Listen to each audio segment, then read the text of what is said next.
Mari, jemaat yang dikasihi Tuhan, kita akan bersama-sama memperkatakan apa yang dimaksud dengan Pentakosta ketiga dan Mazmur 91. Apa yang dimaksud dengan Pentakosta ketiga? 1. Pentakosta ketiga adalah pencurahan Roh Kudus yang dahsyat di zaman ini, melebihi yang terjadi di Azusa Street.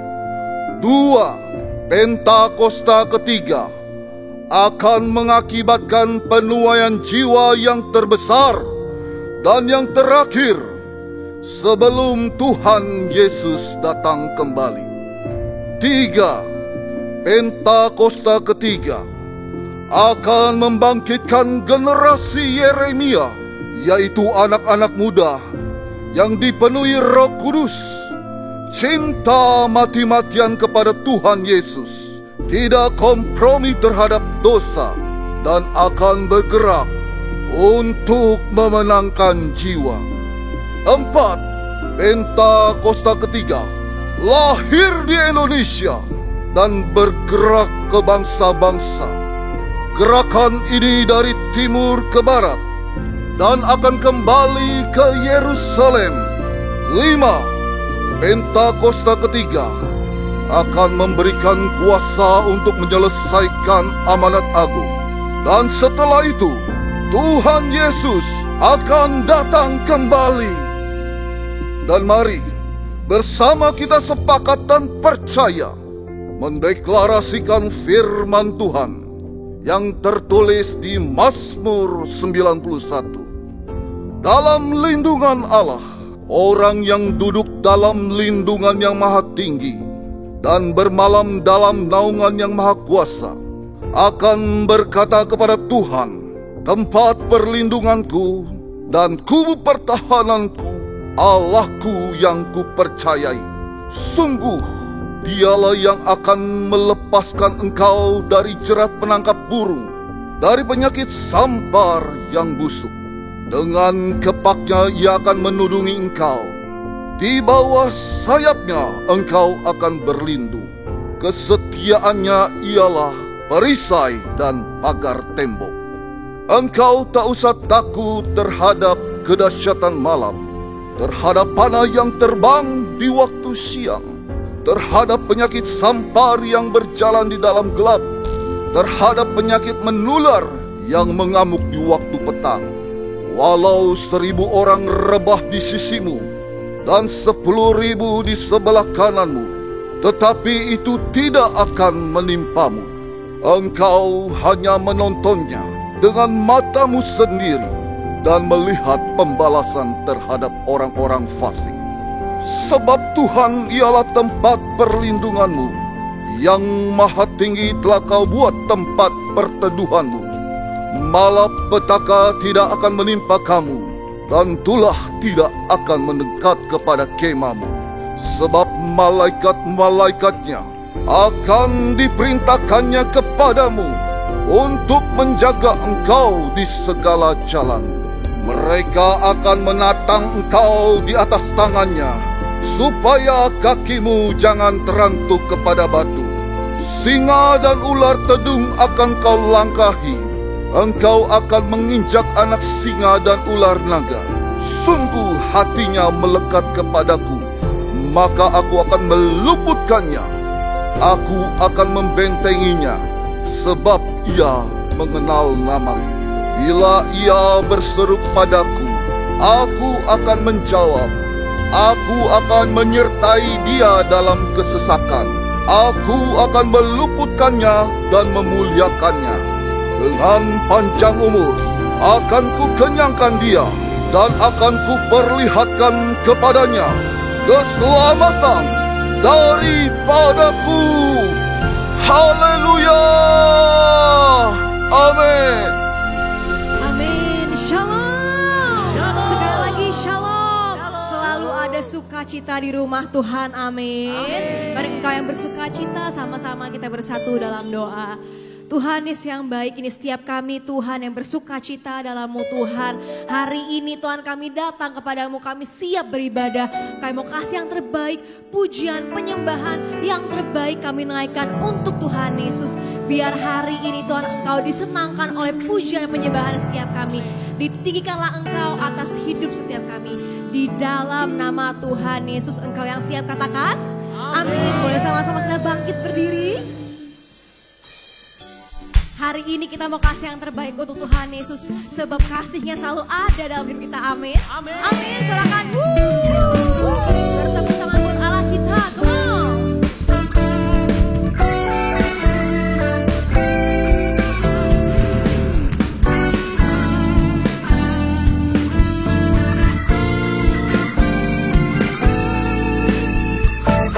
Kasih Allah tak berkesudahan, selalu baru setiap pagi. Rahmat-Nya pun tak pernah berakhir seumur hidupku. Kasih Allah tak berkesudahan, selalu baru setiap pagi. Rahmat-Nya pun tak pernah berakhir seumur hidupku. Dengan sukacita ku menari, dengan sorak-sorai memuji, ku naikkan pujian haleluya, nyanyi bagi Dia Sang Raja, nyanyi bagi Dia Sang Raja. Mari bersama-sama kita nyatakan. Kasih Allah tak berkesudahan, selalu baru setiap pagi. Rahmat-Nya pun tak pernah berakhir seumur hidup. Boleh sambil ditengok kanan kiri sambil katakan. Kasih Allah tak berkesudahan, selalu baru setiap pagi. Rahmat-Nya pun tak pernah berakhir seumur hidup. Kau yang bersuka cita. Dengan sukacita ku kan menari, dengan sorak-sorai memuji, ku naikkan pujian haleluya, nyanyi bagi Dia Sang Raja, nyanyi bagi Dia Sang Raja. Dengan sukacita ku kan menari, dengan sorak-sorai memuji, ku naikkan pujian haleluya, nyanyi bagi Dia Sang Raja, nyanyi bagi Dia Sang Raja. Dengan sukacita ku kan menari. Sama-sama kita bertepuk tangan, menari, bernyanyi.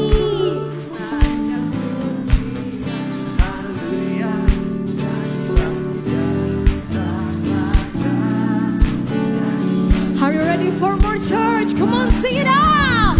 Dengan sukacita ku kan menari, Hey, hey. dengan sorak-sorai memuji, ku naikkan pujian haleluya, nyanyi bagi Dia Sang Raja, nyanyi bagi Dia Sang Raja. Oh, dengan sukacita ku kan menari, dengan sorak-sorai memuji, ku naikkan pujian haleluya, nyanyi bagi Dia Sang Raja, nyanyi bagi Dia Sang Raja.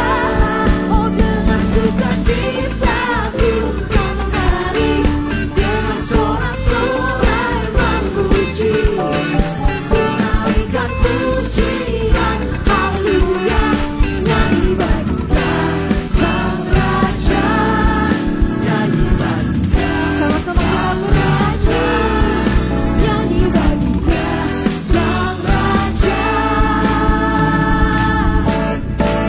Selamanya. bersama-sama kasih tepuk tangan yang meriah untuk Tuhan Yesus. Sorakan haleluya. Saya yakin jemaat Tuhan mau lebih lagi buat Tuhan Yesus, amin. Sebab Tuhan kita adalah Allah yang ajaib. Dia adalah Allah yang begitu dahsyat dalam kehidupan kita. Yang percaya katakan amin.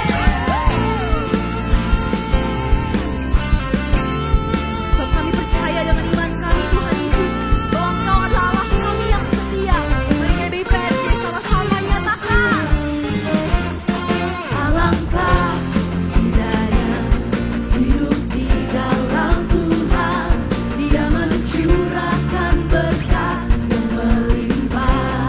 Amin. Alangkah indahnya jalan bersama Tuhan. Dia memberikan kuasa untuk menang. Nyatakan Yesusku dahsyat, ku tak ragu kepadamu. Kau Tuhan yang setia di pihakku. Yesusku dahsyat, tak terbendung kuasa-Mu. Kau yang terhebat, terbesar bagiku. Yang percaya katakan amin.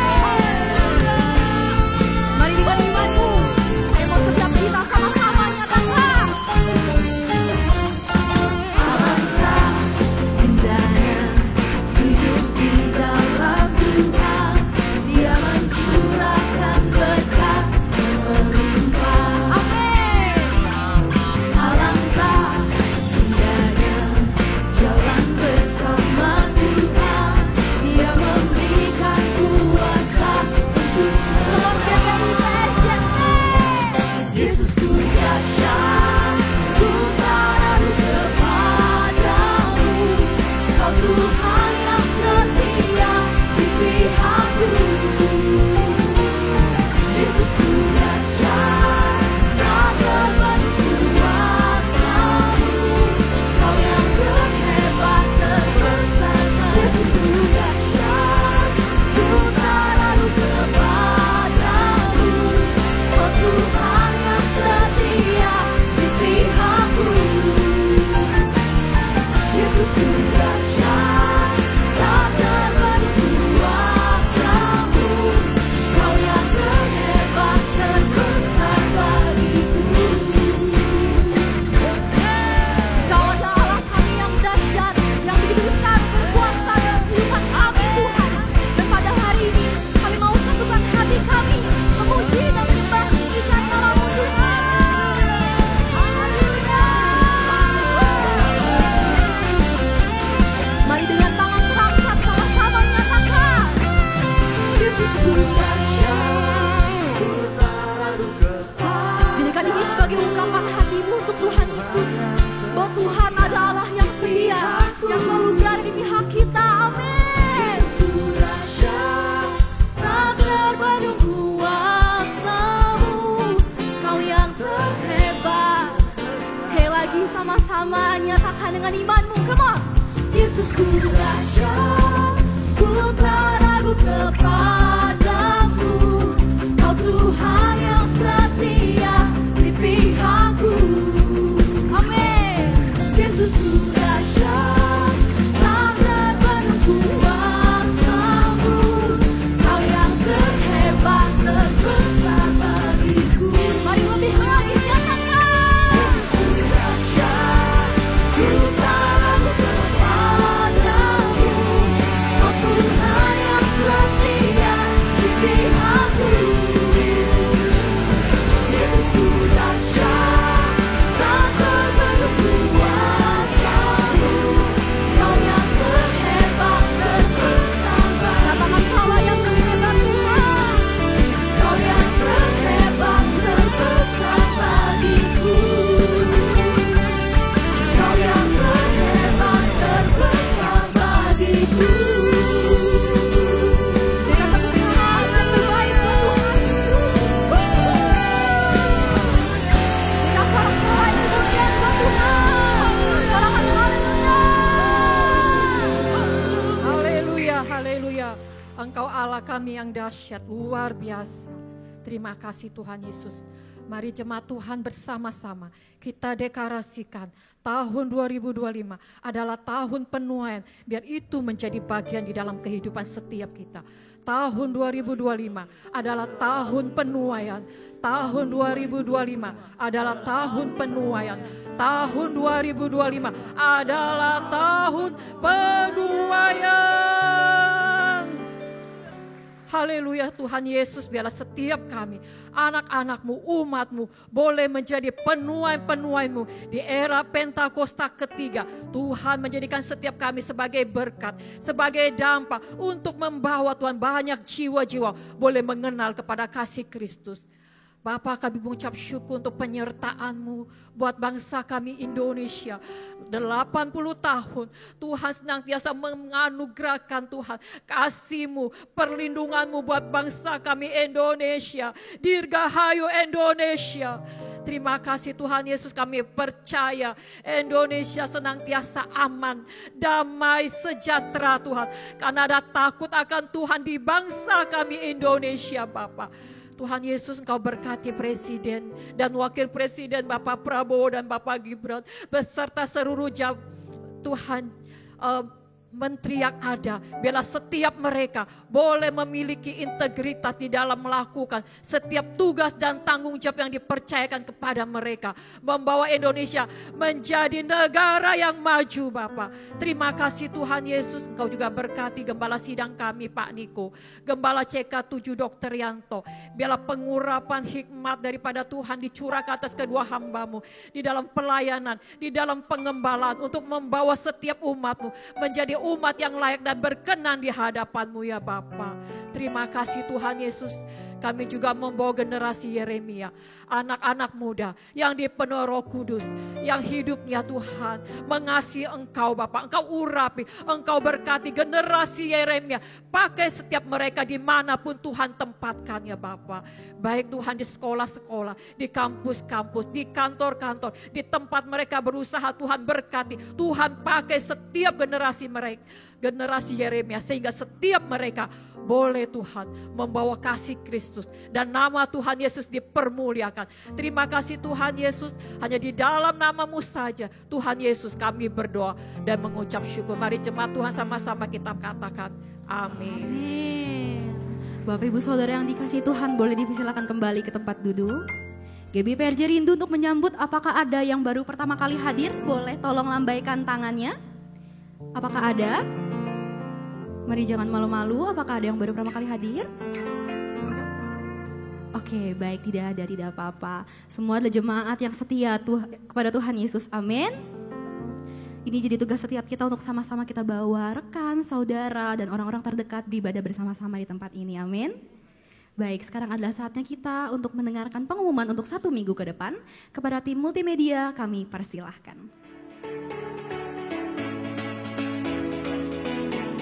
Shalom, berikut kami sampaikan beberapa pengumuman. Ibadah Raya Hari Minggu 10 Agustus 2025, pukul 7, 9, 11.30 dan 16.30 waktu Indonesia Barat, dilayani oleh Pastor JJ Simko Putra. GBPRJ Mandarin pukul 9 waktu Indonesia Barat, dilayani oleh PDM Willy Santoso. Ibadah Raya disertai dengan ibadah King's Kids, ibadah anak berkebutuhan khusus, Little Blessing Toddler, Sekolah Minggu, Joshua Generation Kids Church English Service,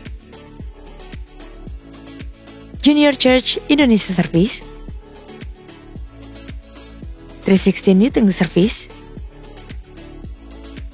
dan ibadah 2 PM yang Adult and Couple Service. I'm coming back to the heart of worship, and it's all about you. It's all about you, Jesus. I'm sorry, Lord, for everything I've made, and it's all about you. It's all about you, Jesus. Cancer Ministry present Intimate Time with the Lord bersama Frankie Kuncoro dan Markelisha Karim dalam acara 8 tahun anniversary Cancer Ministry.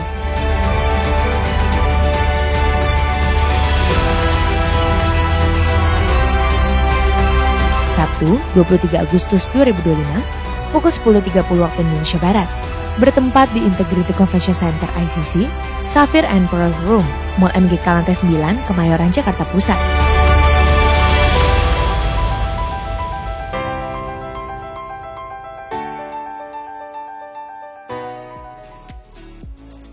Unit pelayanan jemaat akan mengadakan penyerahan anak pada hari Minggu 24 Agustus 2025 pukul 11.30 waktu Indonesia Barat.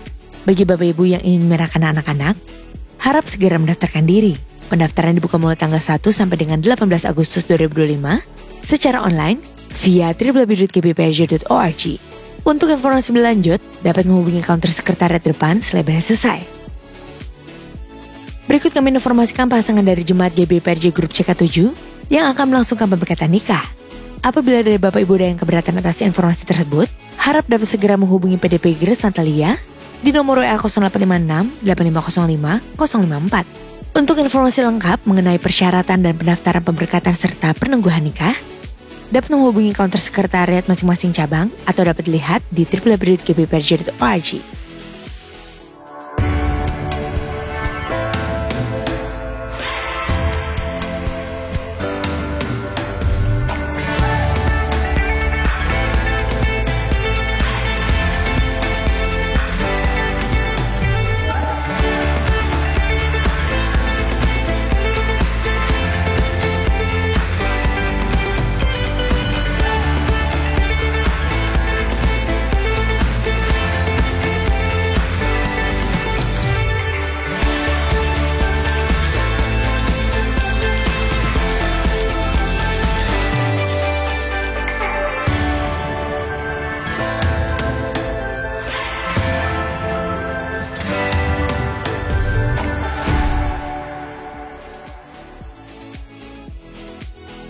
Untuk info lengkap seluruh kegiatan GBPRJ CK7, maka Bapak Ibu dapat follow sosial media GBPRJ baik di Instagram, TikTok maupun Facebook.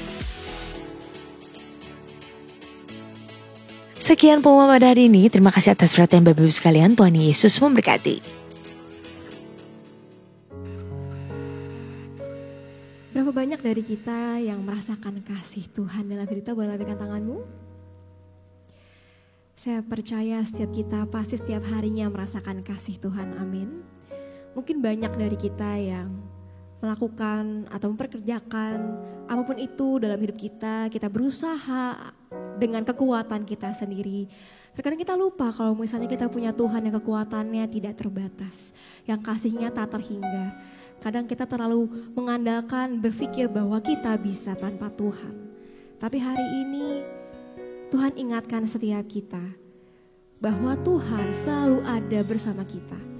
Berjalan di depan, di belakang, di samping, selalu ada dalam hidup kita. Tuhan tidak akan sekalipun meninggalkan kita. Sekalipun mungkin kadang kita lupa sama Tuhan, tapi Tuhan adalah Tuhan yang setia. Tuhan adalah Tuhan yang selalu mengasihi setiap kita. Hari ini mari sama-sama kita datang ke Tuhan dengan hati yang penuh rasa syukur. Sebab Tuhan setia dalam hidup kita, amin. Kami akui kebesaran-Mu dan kedaulatan-Mu dalam hidup setiap kami, Tuhan Yesus.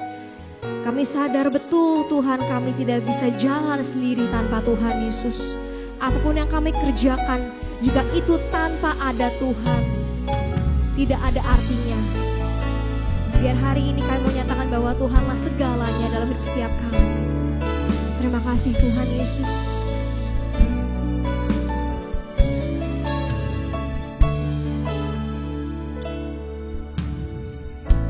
Jikalau bukan Tuhan yang membangun rumah, sia-sialah usaha orang membangunnya.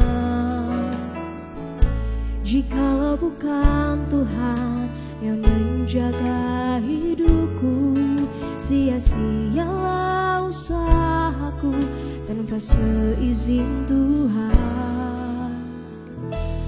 Ku sadar semua karena cinta-Mu,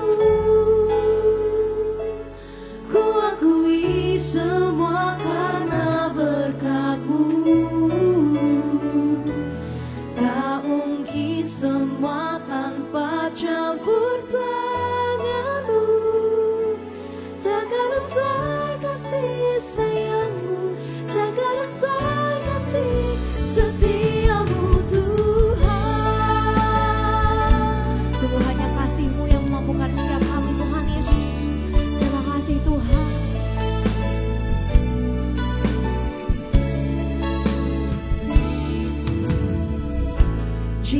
Jikalau bukan Tuhan yang membangun rumah, sia-sialah usaha orang membangunnya.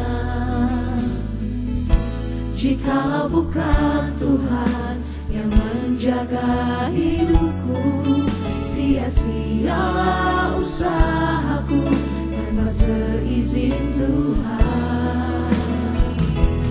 Ku sadar semua karena cinta-Mu, ku akui semua karena berkat-Mu. Tak mungkin semua tanpa campur tangan-Mu.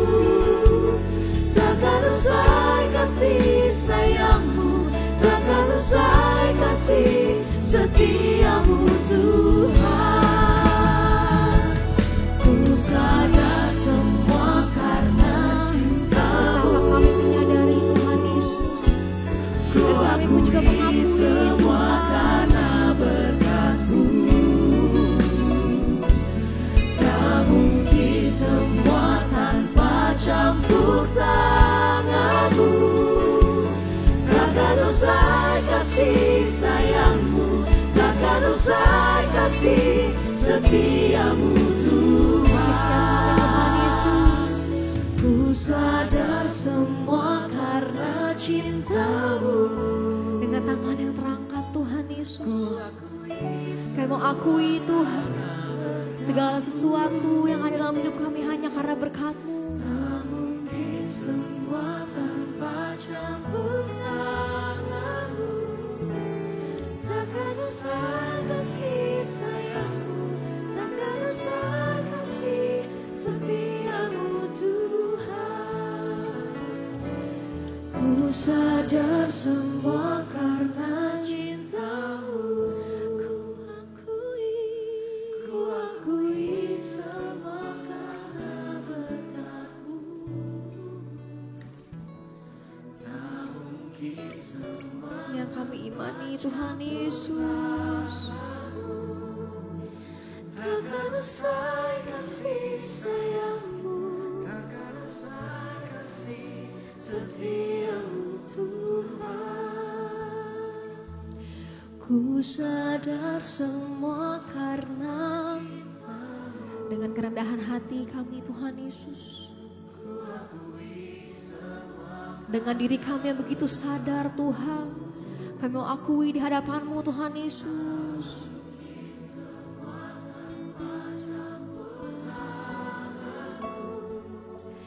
takkan usai kasih sayang-Mu, takkan usai kasih setia-Mu Tuhan. Ku sadar semua karena cinta-Mu.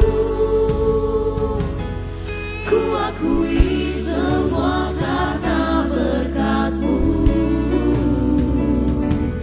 Tak mungkin semua tanpa campur tangan-Mu. Takkan usai kasih sayang-Mu, takkan usai kasih setia-Mu Tuhan.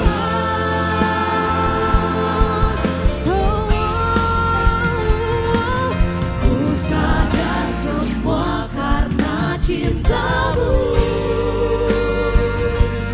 Ku akui semua karena berkat-Mu.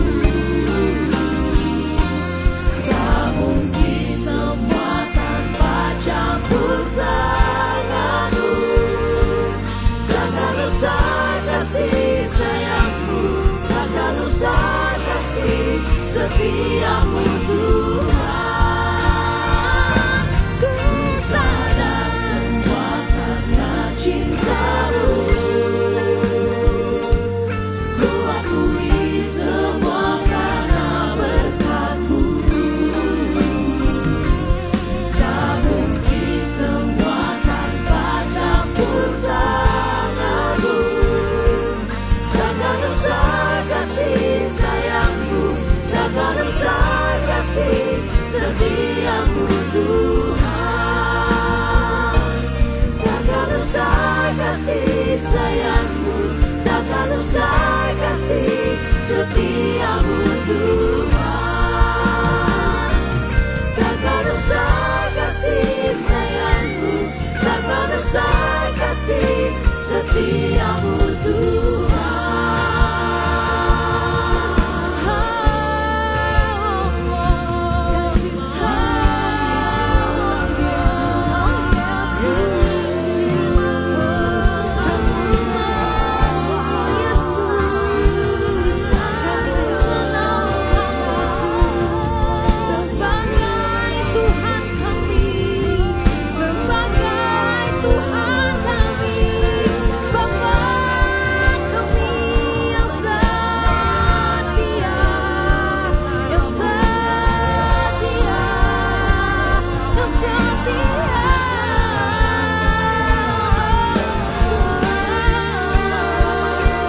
kasih Yesus,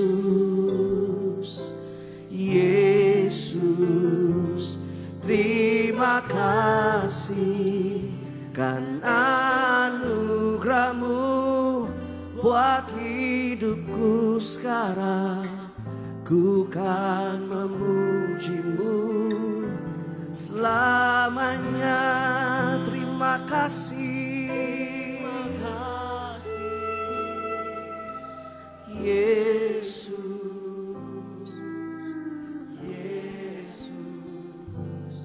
Terima kasih hanya anugerah-Mu buat hidupku sekarang. Ku kan memuji-Mu selamanya. Katakan ku ada sebab anugerah-Mu. Ku ada karena kasih-Mu, Tuhan Yesus. Ku berterima kasih buat kasih rahmat-Mu. Kami ada ya Tuhan, sebab anugerah-Mu yang berlimpah buat kami. Ku ada karena kasih-Mu, Tuhan Yesus. Ku berterima kasih buat kasih rahmat-Mu. Terima kasih, terima kasih Yesus, Yesus. Terima kasih hanya anugerah-Mu buat hidupku sekarang. Ku kan memuji-Mu selamanya. Terima kasih Yesus, Yesus. Terima kasih hanya anugerah-Mu, anugerah-Mu buat hidupku sekarang.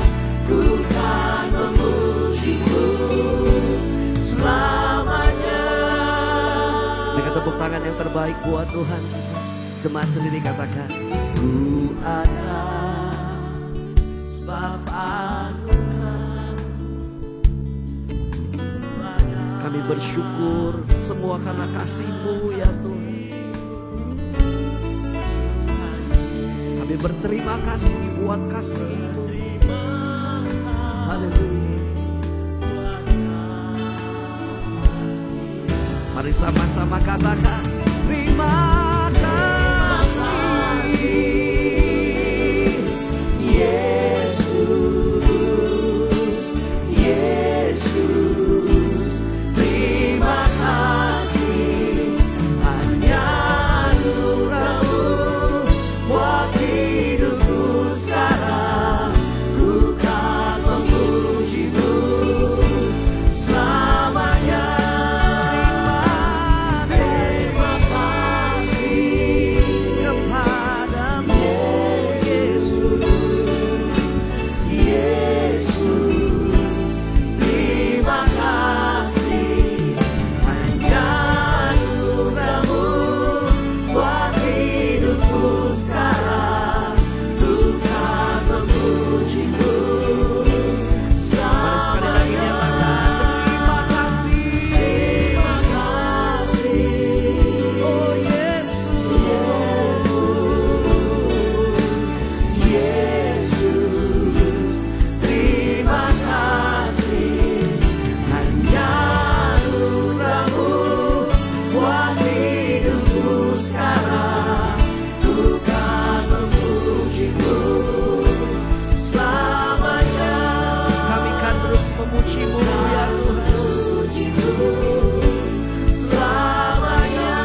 ku selalu pujimu, ku mau menyembahmu, ku selalu sembahmu, kau yang layak terima semua pujian, kemuliaan hanya bagi Tuhan. Kami mau terus memujimu ya Tuhan.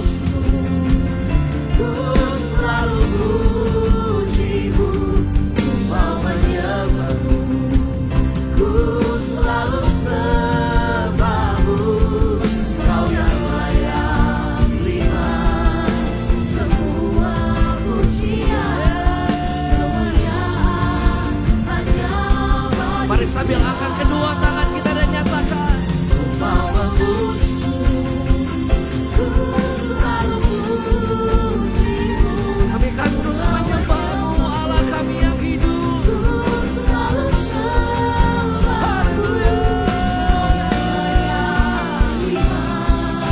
semua pujian, kemuliaan hanya bagi Tuhan. Tepuk tangan yang terbaik buat Allah kita.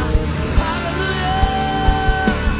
Ku mau memujimu, ku selalu pujimu, mau menyembahmu, ku selalu sembahmu, kau yang layak terima semua pujian, kemuliaan hanya bagi Tuhan.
Bapa yang baik, terima kasih Bapak, kemuliaan hanya kepadamu Tuhan. Karena Engkau adalah Allah yang sangat amat baik, Allah yang sangat-sangat peduli, Allah yang sangat sayang kepada setiap kami. Terima kasih untuk pagi hari ini Tuhan Yesus yang baik. Terima kasih, terima kasih, terima kasih. Pagi ini kami akan mendengarkan kebenaran. Dan kebenaran ini bukan hanya milik 1-2 orang, tapi setiap kami pasti akan disentuh, akan ditegur, akan diingatkan, akan dikuatkan, akan dihiburkan, akan dibela oleh Tuhan. Terima kasih, berkati CK7, berkati juga Dr. Yanto dan juga Ibu Olivia dan juga seluruh anak mantu cucu. Berkati juga untuk semua pengerja yang luar biasa. Berkati juga untuk semua jemaat yang hadir. Berkati untuk WL Singer yang luar biasa, untuk dancer yang luar biasa. Kami mau mendengarkan apa yang jadi pesan-Mu Tuhan, karena kami sangat percaya kami datang ke tempat ini bukan secara kebetulan, tapi ada purpose of God. Dan Tuhan Yesus, terima kasih aku dan suami boleh ada sampai hari ini juga melayani Tuhan. Semua hanya karena anugerah Tuhan. Engkau diagungkan, Engkau dimuliakan, Engkau segala-galanya. Dalam nama-Mu kami bersyukur, syukur, haleluya, amin. Tepuk tangan buat Tuhan Yesus, silakan duduk semuanya. Silakan duduk semuanya, thank you. Shalom. Ya, saya percaya kalau kita ada sampai hari ini karena anugerah Tuhan ya. Saya minta maaf, mungkin ngomongnya agak pelan karena mungkin suara agak tidak terlalu seheboh sebelumnya karena mungkin agak kurang sehat. Tapi saya percaya Tuhan akan berikan kemampuan sampai selesai firman-Nya ya. Dan juga maafkan ini bukan gaya, tapi ini memang tangan saya sakit karena berhubung kebanyakan nulis. Jadi akhirnya sampai ada masalah dengan dia punya telunjuk ya. Oke, siap dengan firman Tuhan? Oke, kita masuk yuk, kita masuk dalam Markus 8 ayat 34, demikian firman Tuhan ya. Markus 8 ayat 34, demikian firman Tuhan. Lalu Yesus memanggil orang banyak dan murid-muridnya dan berkata kepada mereka, setiap orang yang mau mengikut aku, ia harus menyangkal dirinya, memikul salibnya dan mengikut aku. Gak enak ya firman hari ini tentang menyangkal diri, tentang pikul salib. Dipertegas lagi, bukan hanya sekali Tuhan ngomong. Buka Matius 10 ayat 38. Mari kita lihat. Barang siapa tidak memikul salibnya dan mengikut aku, ia tidak layak bagiku. Wow. Gak enak banget. Biasanya kan firman paling enak itu kan tentang berkat, betul ya? Halo, betul. Kalau mungkin kita masih anak-anak, kita masih bayi rohani. Oke, yang dicari susu terus. Tapi ini adalah akhir dari akhir zaman. Kalau engkau hanya ingin sekedar susu, kita tidak akan bisa kuat. Anak kecil itu makanya dia bisa jalan, bisa lari. Karena bukan hanya susu yang dia minum. Dia mulai makanan padat, betul? Demikian juga kita. Ada kadang-kala makanan padat, ada kadang-kala makanan keras. Dan hari ini mungkin firmannya agak keras, bukan karena Tuhan gak sayang, karena Tuhan sayang pada setiap kita. Tadi dikatakan barang siapa tidak memikul salib dan mengikut aku, ia tidak layak bagiku. Ada 5 hal dari ayat yang pendek ini. Pertama, perkataan Yesus itu selalu apa? Tegas, lugas, singkat, padat, tapi ada kepastian. Itu perkataan Yesus. Yang kedua, yang ngomong ini bukan pendeta. Yang ngomong ini bukan hamba Tuhan. Yang ngomong ini bukan gembala sidang. Yang ngomong ini adalah Yesus sendiri. Berarti jangan ditambah, jangan dikurangin. Betul? Halo? Yang ketiga, dikatakan tadi ada kata tidak layak. Tidak layak. Wow. Tuhan itu gak pernah ngomong itu sungkan-sungkan. Karena Tuhan bukan menjaga perasaan kita, tapi Tuhan mau sampaikan tentang kebenaran. Makanya kalau di tempat ini, kalau kita mendengarkan kebenaran, walaupun kesannya gak enak di telinga, percayalah kalau itu kebenaran, lakukan. Responin, betul? Yang keempat dikatakan tadi ada kata barang siapa. It means apa kalau barang siapa? Bukan hanya kepada orang jahat, bukan hanya kepada pencuri, bukan hanya kepada mungkin perampok, bukan hanya kepada pezina, tapi pada setiap kita di tempat ini. Siapapun engkau di tempat ini, mau engkau kaya, engkau miskin, engkau tua, engkau muda, mau engkau cantik, kita jelek, mau kita pintar, mau kita bodoh, mau kita pendeta, mau kita gembala, mau kita jemaat biasa, mau kita orang yang baru datang ke tempat ini pertama kali. Firman ini untuk setiap kita. Ini firman Tuhan, karena firman Tuhan tidak pernah pandang bulu. Dia tidak tergantung orang. Kalau hanya untuk orang miskin ini, untuk orang kaya ini. No, semua sama firman Tuhan, betul? Nah, dikatakan tadi ada kata layak, tidak layak, ikut aku. Bapak-bapak, ibu-ibu, ini adalah satu yang mau diluruskan. Karena seringkali kita pikir orang yang layak di hadapan Tuhan adalah orang yang sangat kudus, yang tidak pernah melakukan kesalahan, betul? Masalah layak atau tidak layaknya tidak ada hubungan dengan penampilan kita, dengan kegiatan rohani kita, dengan pengetahuan rohani kita, dengan senioritas kita. Dikatakan tidak layak kalau engkau dan saya tidak siap pikul salib, sangkal diri dan mengikut Tuhan. Itu kata Yesus. Nah, makanya hari-hari ini kita perlu menggali firman lebih dalam. Terus terang, kalau engkau hanya cari firman yang hanya enteng-enteng, kita akan tetap jadi bayi. Sementara Tuhan nanti datang kedua kali, Tuhan gak cari bayi, dia mencari mempelai. Halo, mempelai artinya apa? Orang yang pasti sudah umurnya dewasa. Gak mungkin mempelai umur 3 tahun, gak mungkin mempelai umur 4 tahun. Dan Tuhan cari orang yang dewasa. Orang yang dewasa artinya apa? Siap menerima firman yang enak atau tidak enak. Itu orang dewasa. Kalau hanya yang enak-enak saja berarti engkau dan saya belum dewasa, betul? Makanya harus dalam tentang firman Tuhan. Harus semakin banyak merenungkan firman. Supaya engkau dan saya tahu sebenarnya ini Tuhan mau kemana bawa kita, betul? Hari-hari ini iblis paling gak suka kalau orang Kristen semakin mengerti tentang kebenaran. Dia nggak mau kita makin dalam tentang Tuhan. Dia nggak mau kita makin mencari hikmat Tuhan, betul? Padahal Tuhan mau kita semakin dalam ikut Dia, semakin mengerti kehendak Dia. Karena ini yang membuat engkau semakin dewasa. Coba kita buka Lukas 5 ayat 4 ya. Saya ngomong hari ini pelan ya. Betul? Berarti mendingan saya sakit ya. Karena lebih pelan, lebih lemah gemulai, betul? Memang karena kalau saya punya mah ini luar biasa. Tidak tahu apa yang terjadi tapi mahnya mah agak tidak enak dan tangan saya juga masalah. Jadi ada mah dan ada tangan. Makanya sekarang ngomongnya lemah gemulai kayak Putri Solo, betul? Suka mana? Suka yang lemah gemulai apa suka yang cepat? Enggak ada orang kan di sini? Oke ya, kita buka Lukas ya, kita lihat ya Lukas 5 ayat 4. Setelah selesai berbicara, waktu itu Yesus berbicara mengajar di atas perahu Simon Petrus. Dia berkata begini, ia berkata pada Simon, bertolaklah ke tempat yang dalam dan tebarkanlah jalamu untuk menangkap ikan. Tuhan mau kita lebih dalam lagi tentang kebenaran. Gali firman Tuhan, cari tahu tentang apa maunya kehendak Tuhan. Tuhan mau kita lebih dalam. Tapi seringkali kadang-kadang kita bilang, aduh Bu Indri nggak ngerti baca firman Tuhan Bu Indri. Apalagi kalau baca bilangan, imamat, betul? Ada puak-puak, bagaimana mau mengerti? Betul, untuk engkau baca firman nggak perlu ngerti. Yang penting kalau engkau baca, engkau renungkan, Roh Kudus yang ngomong sama kita. Itu bedanya firman dengan ilmu pengetahuan. Kalau ilmu pengetahuan perlu kepintaran. Kalau untuk baca firman Tuhan nggak perlu kepintaran. Mau engkau SD Impres sekalipun. Kalau engkau dituntun Roh Kudus kita bisa mengerti luar biasa. Itu bedanya. Makanya Tuhan mau lebih dalam lagi. Tapi lihat seringkali kita seperti Petrus ini awalnya. Dikatakan ayat kelima. Simon menjawab, Guru, telah sepanjang malam kami bekerja keras dan kami tidak menangkap apa-apa. Tapi karena engkau menyuruhnya, aku akan menebarkan jala juga. Walaupun gak ngerti, baca aja. Walaupun gak ngerti, gimana disuruh ngampunin orang yang jahat sama kita? Gak ngerti kan? Gimana disuruh sabar terus? Gimana disuruh berbuat baik terus sampai tidak jemu-jemunya? Gak ngerti kan? Tapi lakukan saja. Karena itu perintah Tuhan. Masalah melakukan perintah Tuhan bukan masalah ngerti atau tidak ngerti. Jangan pernah pertanyakan firman. Ini pesan Tuhan hari ini pada setiap kita. Dan lihat akibat waktu engkau tetap lakukan walaupun gak ngerti. Waktu engkau banyak merenungkan walaupun engkau tidak mengerti. Ayat ke-6. Dan setelah mereka melakukannya. Setelah mereka membaca firman dan melakukan firman yang tidak dimengerti. Mereka menangkap sejumlah besar ikan sehingga jala mereka mulai koyak. Itulah karya Tuhan. Tuhan punya karya gak pernah 1 ikan, 2 ikan. Tapi berlimpah. Berlimpah apa? Engkau mengalami damai sejahtera. Padahal dalam keadaan masalah, kok bisa damai sejahtera? Ya itu dia firman. Itu dia kekuatan firman. Makanya lebih dalam lagi tahu tentang firman. Jangan tergantung dari pendeta, dari hamba Tuhan. Engkau dan saya bisa baca firman. Karena Alkitab itu dalam semua bahasa. Gak hanya bahasa Indonesia. Engkau tidak bisa bahasa Indonesia, bahasa Jawa bisa.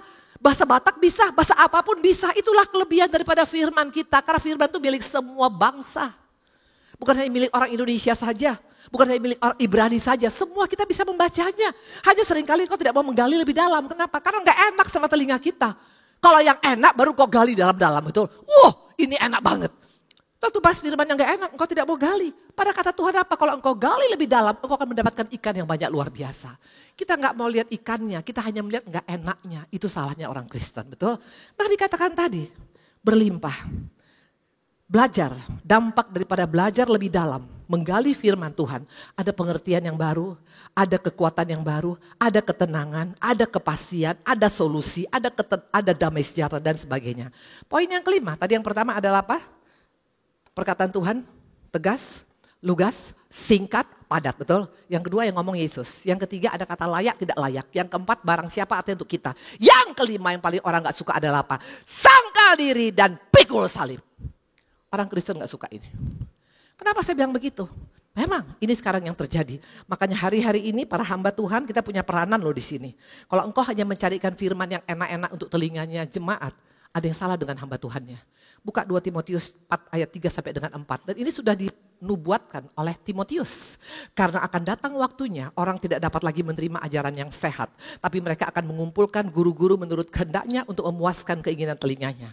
Ayat 4, mereka akan memalingkan telinga dari kebenaran dan membukanya bagi dongeng. Makanya nanti dikatakan banyak hamba-hamba Tuhan mungkin sekarang yang lagi populer. Yang lagi banyak terkenal, yang dicari di mana-mana, yang dia punya crowd-nya banyak. Kenapa? Firmannya lucu loh, lucu. Mau cari standing comedy di sini. Cari kebenaran. Kebenaran itu bukan hanya yang enak-enak, kebenaran juga ada sangka diri, pikul salib. Itu kebenaran. Dan dikatakan tadi banyak nanti orang akan mencari seperti ini karena gak enak di telinganya. Nah coba kita lihat firman yang Tuhan sering inginkan. Coba kita buka.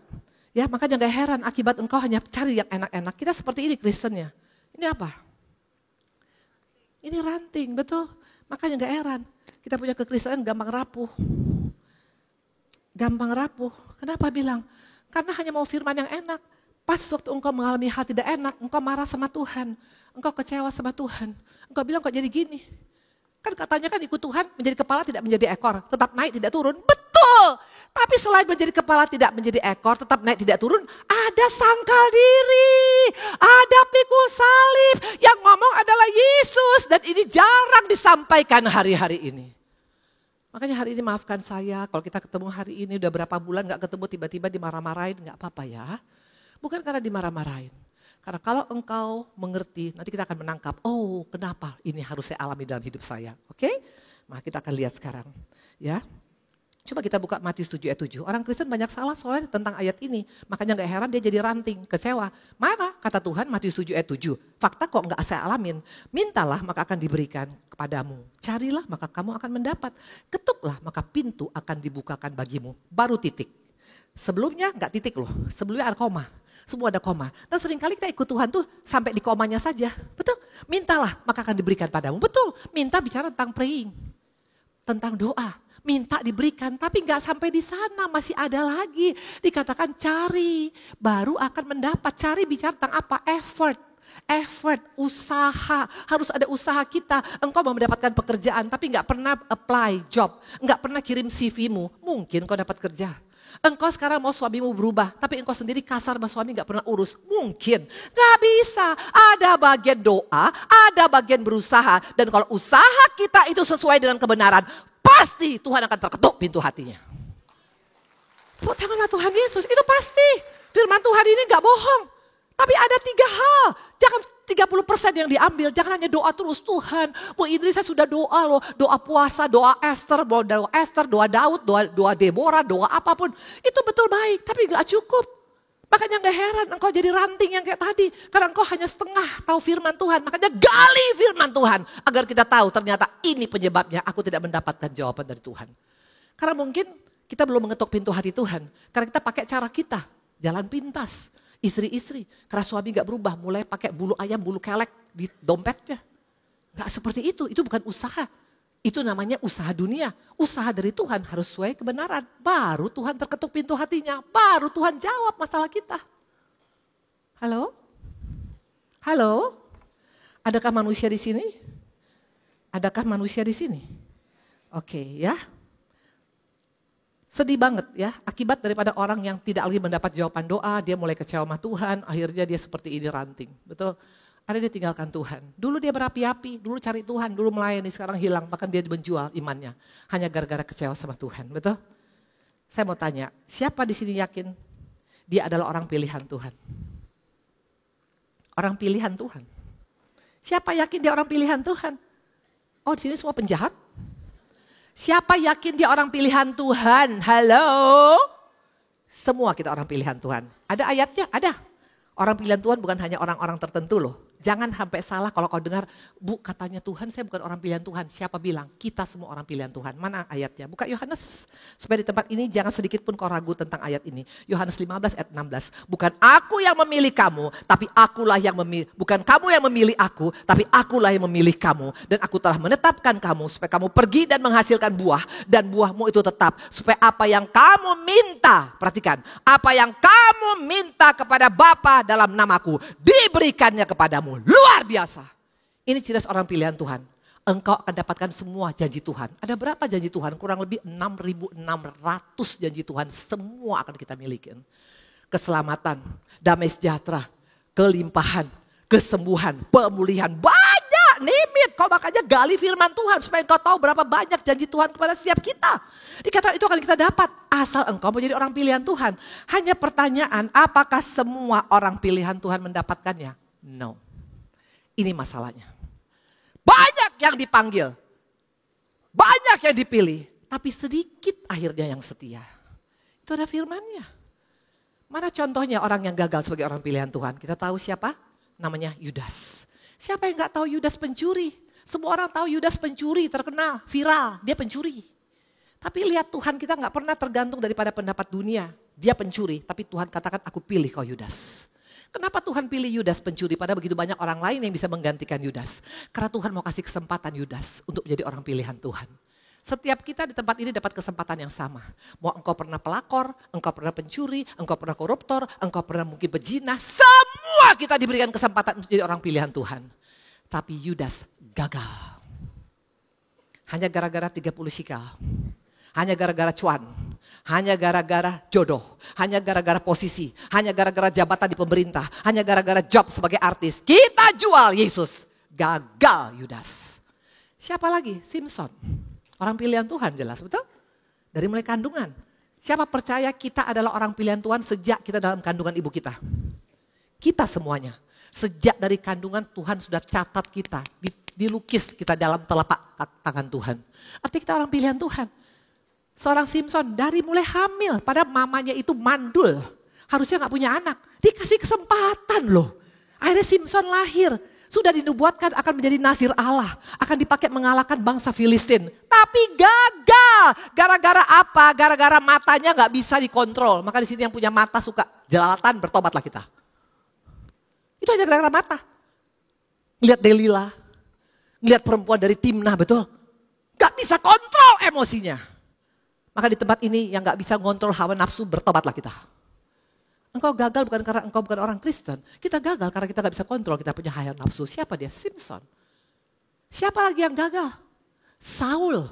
Itu orang pilihan Tuhan. Jelas Saul dipilih, dia padahal ngumpet di balik batu, nanti boleh baca. Tapi Tuhan pilih, padahal dia dari suku Benyamin. Suku paling kecil bangsa Israel itu Benyamin. Suku daripada anak ke-13 daripada Yakub. Bukan dari Yehuda, bukan dari Simeon, bukan dari Ruben. Dari siapa? Benyamin. Gak diperhitungkan oleh dunia, Tuhan pilih juga. Kenapa Tuhan mau tunjukkan? Bukan dunia yang mengangkat engkau, aku yang mengangkat engkau kata Tuhan. Tapi gagal juga. Hari-hari ini hanya ada 2 orang. Kita semua orang pilihan Tuhan di tempat ini. Saya gak tahu berapa jumlah kita tempat ini. Apakah ada kurang lebih 500, 1000? Saya gak tahu. Tapi semua kita orang pilihan Tuhan nih. Tapi yang mana kita? Karena kalau kita gagal meresponi pilihan Tuhan, kita akan jadi seperti Saul. Matinya dipotong kepalanya, digantung di bait awen. Matinya seperti Yudas, terburai ususnya. Matinya seperti Simpson, ditusuk matanya, dicungkil menjadi orang penggiling di penjara. Ini hidup yang dipermalukan. Tapi kita mau belajar hari ini, ada 5 pribadi orang pilihan Tuhan yang betul-betul meresponi dengan luar biasa. Dan mereka endingnya happy ending. Tepuk tanganlah Tuhan Yesus. Siapa mereka? Mari kita lihat. Nanti kita lihat orang-orang pilihan Tuhan itu punya 2 persamaan. Yang orang-orang yang benar, yang bisa berhasil sukses. Sampai endingnya garis akhir. Ada 2 persamaan mereka. Yang pertama, mari kita lihat. Apa yang pertama? Kita buka yuk. Orang-orang pilihan Tuhan yang pertama ya. Kita buka Kejadian. Di sini nangkep ya. Semuanya ya. Kejadian 6 ayat 9. Inilah riwayat Nuh. Nuh adalah seorang yang benar dan tidak bercela di antara orang-orang sejamannya. Dan Nuh itu hidup bergaul dengan Allah. Saya mau tanya, ini yang pertama namanya Nuh. Kenapa dia masuk dalam Alkitab ceritanya? Apa karena dia bangun bahtera? Apa karena dia orang kaya? Apa karena dia mungkin keturunan ningrat? No. Tapi karena dikatakan karena Nuh hidup bergaul dengan Allah, intim dengan Tuhan. Ciri orang pilihan Tuhan yang pertama harus intim dengan Tuhan. Kalau engkau berkata saya adalah orang pilihan Tuhan, tapi engkau hanya cari Tuhan hari Minggu tok. Senin, Selasa, Rabu, Kamis, Jumat, Sabtu, enggak cari Tuhan. Enggak punya hubungan dengan Tuhan. Enggak banyak ngobrol dengan Tuhan. Kira-kira itu orang bergaul dengan Tuhan enggak? Tidak mungkin. Kalau Nuh dia selalu berhubungan dengan Tuhan. Makanya bukti dia berhubungan sampai bisa bangun bahtera padahal hanya petani anggur loh. Orang pilihan Tuhan itu pasti dengar suara Tuhan. Makanya telinga kita ini bukan hanya untuk pakai berlian nih. Tapi untuk dengar suara Tuhan. Karena Tuhan gak hanya bicara hanya gembala sidang. No, Tuhan mau bicara kepada orang-orang pilihannya. Lihat Nuh begitu bebasnya bicara kepada Tuhan. Padahal dia bukan pendeta, dia bukan gembala sidang. Dia hanya orang sekuler. Tapi dia jelas Tuhan ngomong, bangun bahtera. 50 kali 30 kali 40. Dari kayu gofir, berpetak-petak. Itu bicara tentang orang yang mendengar suara Tuhan. Kok bisa dengar? Karena dia intim. Itu yang pertama. Yang kedua, mari kita lihat. Kita buka Kejadian 5. Ini yang kedua. Kejadian 5 ayat 21 sampai dengan 24. Setelah Henoh hidup 65 tahun, ia memperanakan Metusalah. Dan Henoh hidup bergaul dengan Allah selama dari 21 ya. Dan Henoh hidup bergaul dengan Allah selama 300 tahun lagi. Setelah ia memperanakan Metusalah dan ia memperanakan anak-anak lelaki dan perempuan. Terus, jadi Henoh mencapai umur 365 tahun. Terus, dan Henoh hidup bergaul dengan Allah, lalu ia tidak ada lagi sebab ia telah diangkat oleh Allah. Saya mau tanya, kenapa nama Henoh masuk ke Alkitab? Karena umurnya panjang. Banyak yang di Alkitab umurnya panjang. Tapi kenapa dia diangkat oleh Allah? Beda. Di Alkitab yang diangkat itu cuma Henoh loh. Yang satu lagi adalah Musa, mayatnya gak ada.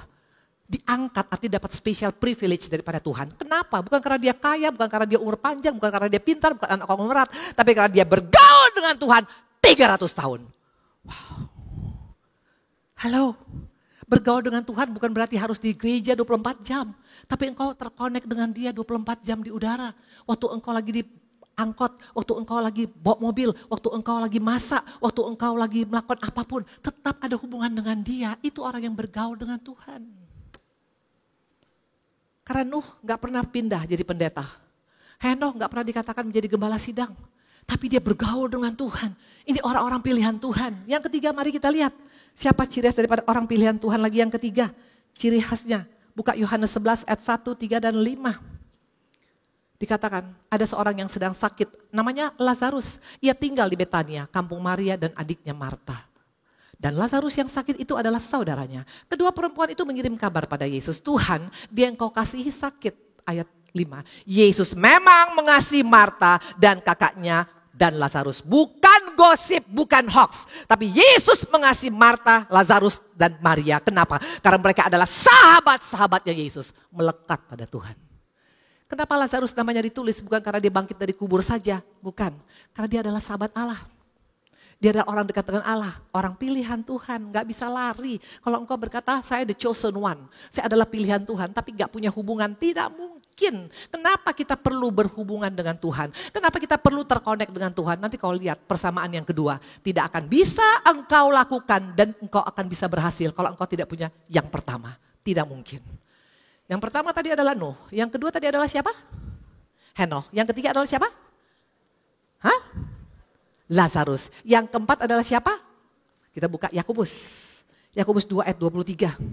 Dengan jalan demikian genaplah nas yang mengatakan lalu percayalah Abraham kepada Allah. Maka Allah memperhitungkan hal itu padanya sebagai kebenaran. Karena itu Abraham disebut sahabat Allah. Enggak dikatakan karena Abraham adalah pengusaha kaya. No, Alkitab enggak pernah tergila-gila dengan pengusaha kaya. Atau mungkin pendeta besar, pendeta yang punya 1 juta jemaat. No, tapi Tuhan tergila-gila dengan orang yang mau melekat pada dia.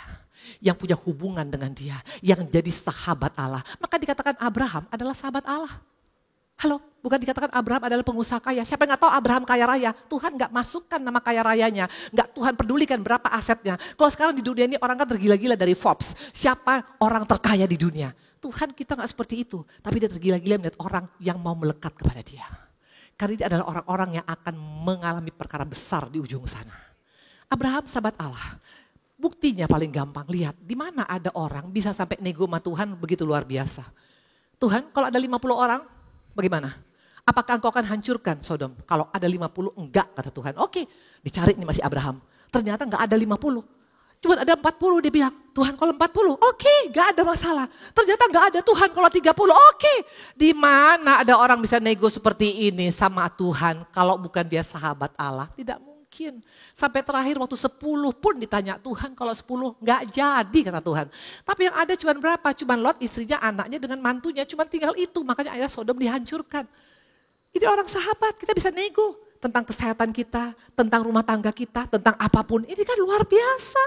Kalau engkau nego dengan dunia itu gak ada win-win, yang ada win-lose. Kita kalah, dia menang. Tapi kalau nego dengan Tuhan, kita akan mengalami perkara besar dan pasti menang. Wah, luar biasa. Satu lagi, siapa satu lagi? Satu lagi adalah siapa?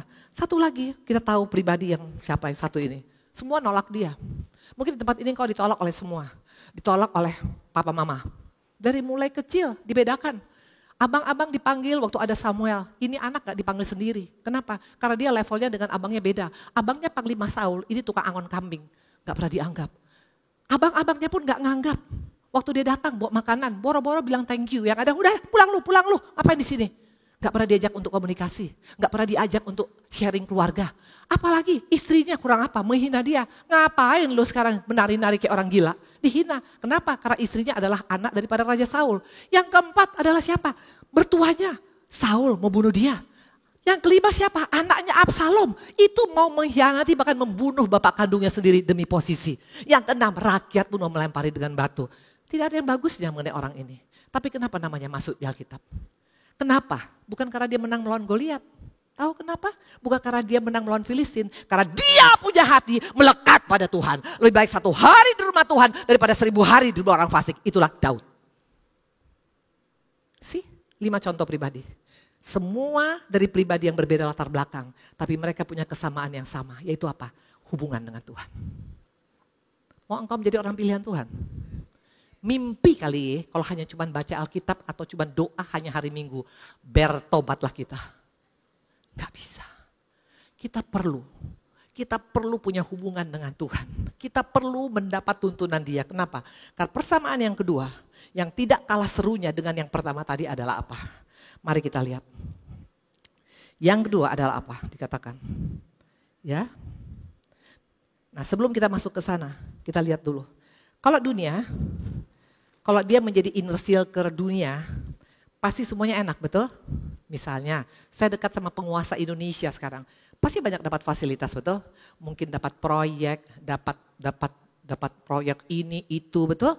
Kemudahan, gampang, semuanya gampang. Karena apa? Inner circle-nya sama orang-orang hebat di Indonesia, betul? Itulah dunia. Tapi apakah kita harus sama dengan dunia? Enggak loh. Mana buktinya? Buka Roma 12. No, kita gak boleh sama dengan dunia.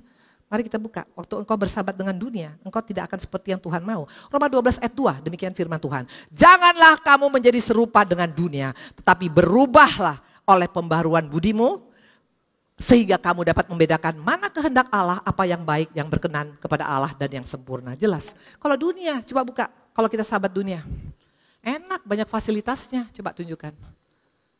Yes, sahabat dunia, kebal hukum, kenyamanan, jabatan, fasilitas, kemudahan. Tapi apakah endingnya oke? Nah ini bedanya kita, mari kita lihat endingnya. Orang yang melekat pada dunia, orang yang bersahabat dengan dunia. Mazmur 73 ayat 2 sampai dengan 5. Tapi aku, dikatakan, tetapi aku, sedikit lagi maka kakiku terpleset, nyaris aku tergelincir. Sebab aku cemburu kepada pembual-pembual kalau aku melihat kemujuran orang-orang fasik. Dikatakan ayat berikutnya, sebab kesakitan tidak ada pada mereka, sehat dan gemuk tubuh mereka. Mereka tidak mengalami kesusahan manusia, mereka tidak kena tulah seperti orang lain. Berikutnya, sampai aku masuk ke dalam tempat kudus Allah dan memperhatikan kesudahan mereka. Perhatikan, sesungguhnya di tempat-tempat licin kau taruh mereka, kau jatuhkan mereka sehingga hancur. Betapa binasanya mereka dalam sekejap mata, lenyap habis oleh karena kedahsyatan. Ini fatal. Maka jangan anggap lebih enak sahabat dunia Bu Indri. Lebih enak jadi temannya dunia. Karena enak semuanya, gampang semuanya. Dapat cuan gampang, betul. Kami pernah jadi sahabat dunia waktu kami punya diskotik dengan Pak Ari. Uangnya banyak, jelas. Iblis tuh gak pernah nawarkan yang gak enak. Dia tawarkan semua enak, ujungnya maut. Itulah si jahat. Nah tapi kalau engkau mau menjadi orang pilihan Tuhan, saya panggil 6 orang ke depan. Apa persamaan kedua yang harus dimiliki orang pilihan Tuhan? Boleh maju ke depan 6 orang? Yes. Ya. Acak aja ya. Oke. Sebentar. Loh, berapa orang? 6? Jangan disil, Mbak. Tutup dulu. Yes, tutup dulu. Oke. Nah, sini. Ini bapak-bapak yang semua yang baik-baik hati, saya minta tolong tadi. Karena saya terus terang gak bisa pegang semuanya. Orang pilihan pertama, yang pertama tadi adalah apa? Harus ada hubungan, betul? Hubungan. Kenapa ada hubungan? Untuk engkau bisa menghadapi kesamaan yang kedua. Karena kalau engkau tidak terhubung dengan Tuhan, engkau tidak tahu apa yang menjadi kehendak Tuhan, kita babak belur. Nah, apa persamaan yang kedua daripada orang pilihan Tuhan? Coba dibuka. Buka semuanya. Yes, wow. Ini apa aja huruf. Kira-kira apa ini ya? Coba cari pikir-pikir sendiri aja. Putar-putar, coba bikin satu kata yang bagus. Coba putar-putar. Bengkok, putar-putar. Hah, apa ini? Proses. Kalau engkau orang pilihan Tuhan, engkau hanya bilang mau intim sama Tuhan. Gak bisa. Harus ada sangkal diri, pikul salib, mengikut aku. Baru kita layak. Proses. Tepuk tangan sama Tuhan Yesus. Thank you. Maaf ya dimarah-marahin Pak. Proses. Ini orang gak suka. Ini yang gak suka. Kenapa aku ngalami proses? Orang yang fasik gak ada proses. Enak-enak aja dia. Korupsi dia makin hebat. Orang yang jahat makin hebat. Tapi aku kurang apa? Padahal proses itu adalah pintu masuk engkau menikmati semua janji-janji Tuhan. Itu jelas orang pilihan Tuhan. Kita akan lihat sekarang. Kita akan lihat. 5 tadi pribadi, proses apa yang mereka alamin? Semua ngalamin proses. Pertama mereka intim dengan Tuhan. Kenapa harus intim? Modal kita untuk menghadapi proses adalah keintiman dengan Tuhan. Engkau bisa dengar Tuhan ngomong, anakku jangan takut. Aku yang berperang menghadapi masalahmu. Anakku jangan takut, aku akan membela hidupmu. Anakku jangan takut, aku berjalan di depanmu. Anakku jangan takut, aku tidak pernah membiarkan engkau. Luar biasa. Kita akan lihat yang pertama. Saya mau tanya yang pertama. Nuh, apa prosesnya? Apa proses Nuh? Ada manusia nggak di sini? Mau ajak berantem? Apa proses Nuh? Nggak ada Bu, dia oke-oke aja, usahanya jalan, suami istri oke. Kita selalu hanya pikir orang proses itu hanya masalah usaha, hanya masalah suami istri. No, proses itu dalam segala hal. Apa proses Nuh waktu dia bangun Bahtera? Itulah proses Nuh. Kenapa? Bahtera dibangun bukan sehari 2 hari, bapak-bapak, ibu-ibu, bukan sekoci. Itu hampir 100 tahun. Bangun Bahtera 100 tahun, ada gak donaturnya? Gak ada. Kalau gereja banyak donaturnya. Tapi kalau Bahtera Nuh tidak ada donaturnya, hanya Nuh satu-satunya. Dan Nuh ini adalah petani anggur. Dia bukan pengusaha konglomerat anggur, dia hanya petani anggur. Artinya modal dia, untung dia mungkin tiap hari harus pakai untuk beli paku, beli mata gergaji. Ini bicara tentang apa? Kalau sehari 2 hari berkorban oke lah. Tapi kalau sampai 100 tahun, kalau engkau masih pakai kalkulator gak akan bisa. Ikut proses Tuhan. Sampai kapan saya mesti sabar Bu Indri? Karena engkau tidak siap diproses. Nuh kalau misalnya bilang sampai kapan? Omset saya terus-terusan digerus ini sama Bahtera. Bangkrut dong gua. Kalau engkau mulai hitung-hitungan, tidak akan selesai itu Bahtera. Halo? Kalau engkau hitung-hitungan jasamu, saya kurang apa baiknya Bu Indri? Sampai kapan saya mesti berbuat baik? Tidak jemu-jemunya, mana mungkin. Waktu engkau masih hitung-hitungan, engkau tidak akan bisa bangun Bahtera, bapak-bapak, ibu-ibu. Nuh gak hitung-hitungan. Dia gak peduli masalah uangnya ketarik semuanya, dia gak peduli. Dia gak hitung-hitungan. Satu lagi Nuh gak pakai apa? Nih, apa nih? Keset. Walaupun keset ini ganteng atau cantik, gak mungkin kau cium-cium nih keset, betul. Ini kau letakkan di lantai dan kau injak. Halo? Kadangkala harga diri kita diinjak-injak loh waktu kita bangun Bahtera. Orang gak nganggap kita. Bodoh lu. Kita udah baik sama pasangan kita mungkin atau sama mertua kita yang kaya. Tapi enggak dianggap seperti keset. Tapi coba menantu yang lebih kaya. Itu kok datang dipeluk-peluk. Kalau kita mungkin enggak. Keset memang itu lagi bangun Bahtera. Jangan marah waktu engkau jadi keset. Karena memang kita adalah dulos, hamba. Yesus kurang apa diinjak-injak. Ditendang, bam! Ditampar, bam! Diludahin, blah! Tapi dia enggak marah. Karena itulah proses salib yang harus jalani Yesus. Amin. Proses tidak enak. Nuh gak menyerah di tengah jalan. Nuh bilang, gak mau, gak kuat. 10 tahun dia bubar. Gak pernah Nuh menjadi sahabat Allah yang sampai kepada garis akhir. Nuh lakukan dengan pertolongan Tuhan. Karena waktu dia hampir menyerah, Tuhan yang bilang, jangan menyerah anakku, aku ada bersama dengan engkau. Ada penghiburan. Makanya Nuh tetap walaupun dia bangun bahtera, jungkir balik. Dia mungkin gak punya modal lagi, tapi dia tidak menyerah. Akhirnya bahteranya selesai, seisi keluarganya selamat. Dan menjadi berkat bagi seluruh makhluk di dunia ini. Saya punya elang di rumah, gak mungkin ada kalau gak Nuh bangun bahtera. Amin. Halo? Siap untuk diinjak-injak? Amin. Walaupun manusia yang injak-injak, Tuhan yang akan angkat kita. Itu bedanya. Yang kedua, Henoh. Saya mau tanya, apa proses Henoh? Saya mau tanya, apa 300 tahun orang bergaul dengan Tuhan gak punya masalah? Tidak mungkin. Seminggu aja kita bergaul dengan Tuhan ada masalah, betul? Listrik gak bisa bayar, rumah kontrak habis, gak bisa beli obat. Anak nakal, apalagi 300 tahun. Halo? 300 tahun bukan waktu yang sebentar. Tapi kenapa Henoh bisa berhasil jadi sahabat Allah? Karena dia punya warna ikut Tuhan. Dia punya warna ikut Tuhan. Dia punya komitmen ikut Tuhan. Ungu ini dimanapun saya letakkan tetap ungu. Artinya orang yang punya komitmen sama Tuhan tidak tergantung cuan, tidak tergantung jodoh, tidak tergantung ini dan itu. Sekali Yesus tetap Yesus. Jangan jual Yesus hanya gara-gara kacang merah. Sering kita jual kacang merah, betul? Kacang merah. Gara-gara jodoh, gara-gara cuan, gara-gara posisi, gara-gara jabatan. Henoh gak jual Yesus, 300 tahun loh dia komit. Makanya gak heran dia diangkat oleh Tuhan. Ini satu privilege yang luar biasa bagi orang pilihan Tuhan. Halo? Yang ketiga apa? Lazarus. Apa proses Lazarus? Mati Bu Indri, betul. Tapi yang paling luar biasa, proses Lazarus adalah apa? Kakaknya Maria dan Marta berdoa.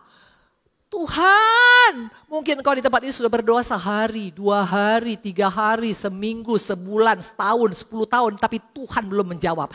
Jangan berhenti apalagi menyerah. Karena kata Tuhan kepada mereka, melalui penyakit ini nama Tuhan akan dipermuliakan. Dan mereka akhirnya menang. Lazarus gak langsung dijawab oleh Tuhan. Berapa lama doamu sampai hari ini gak dijawab oleh Tuhan? Saya menunggu suamiku tercinta, 17 years. 17 tahun saya nunggu Pak Ari.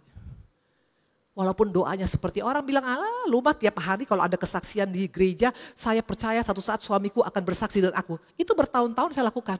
Aku gak peduli karena Tuhan bicara sama saya. Tuhan akan pulihkan Pak Ari dengan saya dan kami akan dipakai untuk muliakan Tuhan. Ya, very simple. Dan it happen. Makanya pakai telinga. Maka telinga jangan hanya dipakai hanya untuk dengar gosip. Apalagi hanya cuma nonton Turki dan Korea. Tapi dengar suara Tuhan. Cara dengar suara Tuhan bagaimana? Baca firman, gali firman. Dari sana engkau mendapatkan jawaban. Ini yang luar biasa. Ini yang luar biasa. Abraham, apa prosesnya? Lagi pas usia 75, disuruh tinggalkan dong. Itu gak gampang loh bapak-bapak, ibu-ibu. 75 tahun itu waktunya untuk keluarga, betul? Dengan anak mantu cucu, betul? Sama-sama jalan, nanti pergi jalan kemana-mana sama-sama, ke puncak bareng-bareng pakai tikar, betul? Tiba-tiba Tuhan bilang tinggalkan keluargamu dan gak tahu kemana. Gak jelas. Tapi dia gak pertanyakan Tuhan. Oke, walaupun dalam keadaan tidak mudah, dia berangkat. Dia lepaskan haknya. Termasuk waktu dia memberikan Ishak. Kalau Abraham bukan sahabat Allah, dia pasti stres.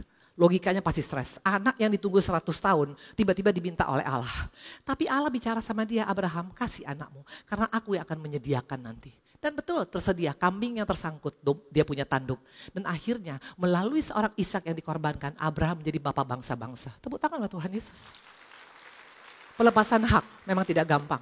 Engkau bisa tapi engkau tidak lakukan. Engkau bisa menolak tapi engkau tetap lakukan. Itu pelepasan hak. Saya sekarang lagi ngalamin. Saya dipecat oleh keponakan saya sendiri. Saya ini mama mereka loh. Saya dipecat dengan tidak hormat.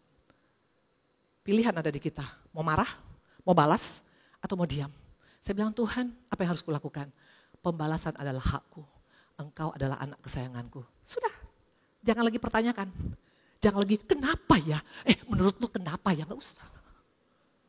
Itu salah satu bagian proses yang kau alamin. Buktinya masih oke sekarang kan? Anak Tuhan. Anak Tuhan, jangan tergantung daripada sikap dunia sama engkau. Enggak ada masalah kalau engkau diproses melepaskan hak. Kalau engkau diproses sekarang tidak dijawab doamu. Kalau engkau sekarang diproses harus dikeset, diinjak-injak. Kalau engkau proses harus punya komitmen, lakukan sama Tuhan.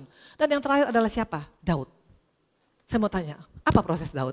Banyak Bu Indri, betul. Tapi waktu saya baca firman ini, saya mendapatkan satu rema yang luar biasa. Kita buka 1 Samuel yuk. 1 Samuel 26 ayat 2.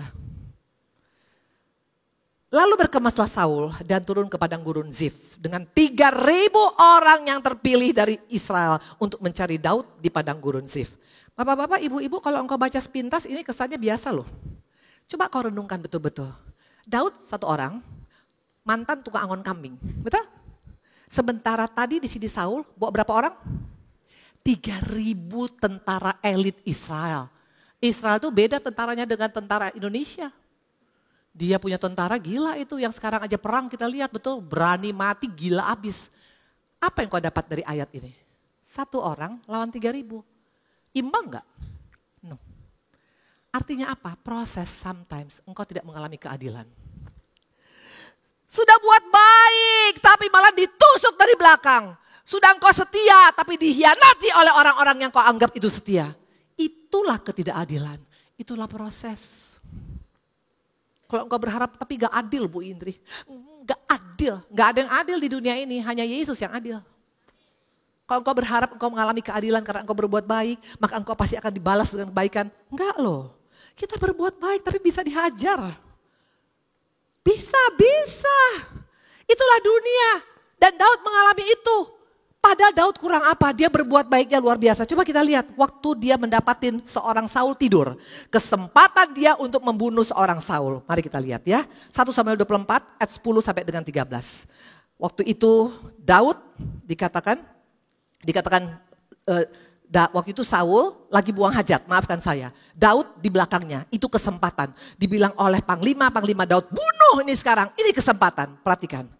Ketahuilah, ini kata Daud kepada Saul sesudah Saul selesai buang hajat. Ketahuilah pada hari ini matamu sendiri yang melihat. Betul?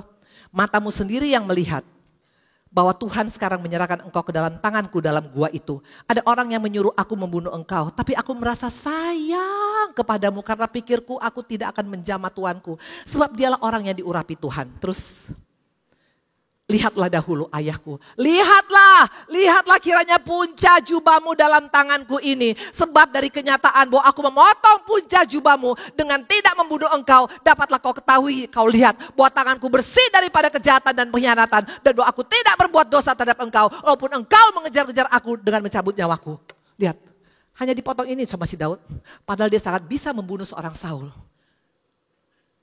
Padahal tidak adil yang dialaminya. Tidak ada keadilan, tapi dia nggak membalas sedikit pun. Hanya dia potong punca jubahnya, tapi lihat akhirnya Saul matinya bukan dari tangan Daud, tapi dari orang Filistin yang membunuh dia. Hari-hari ini kalau engkau tidak mengalami ketidakadilan, jangan marah.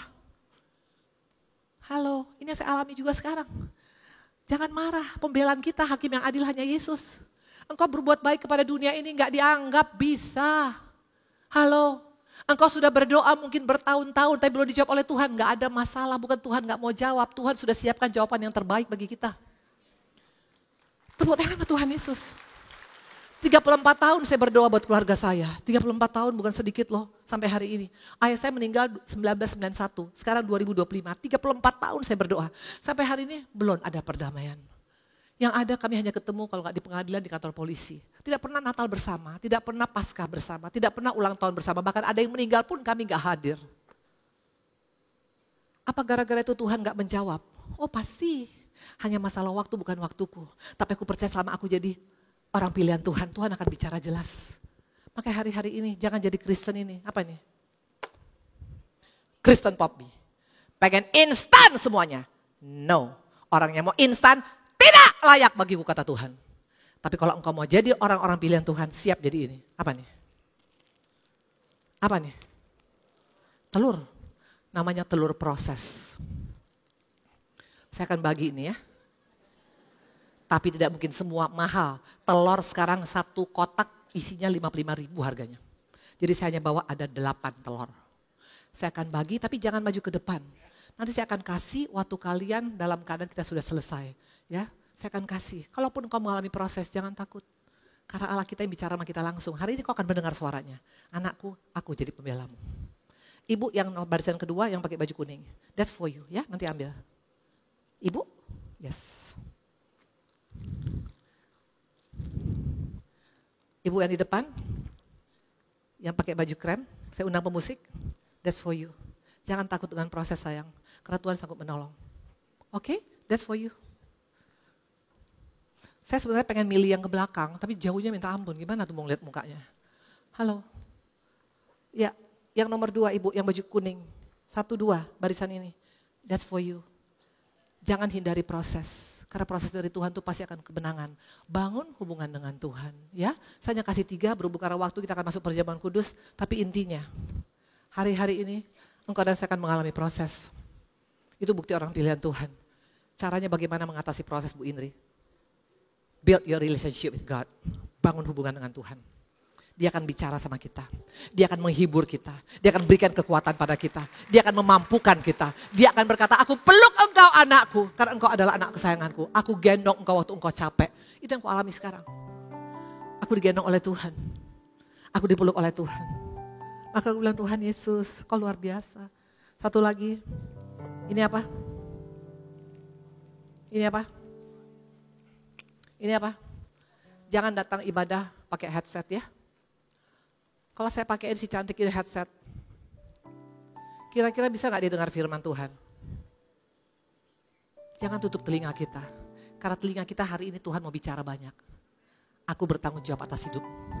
Aku akan bela engkau. Tuhan akan menyertai kita. Dan dia tidak pernah membiarkan kita. Tuhan memberkati. Love you sayang, thank you. Yes, lagunya. Saya undang berdiri. Oleh kuasa darah-Mu, Kau telah tebus dosaku. Haleluya. Kekudusan-Mu melingkupiku. Kasih-Mu Yes. mengalir memulihkan hidupku. Besar anugerah-Mu, Yes. Kau selamatkan hidupku. Ku menjadi ciptaan yang baru oleh kuasa darah-Mu. Haleluya. Oleh kuasa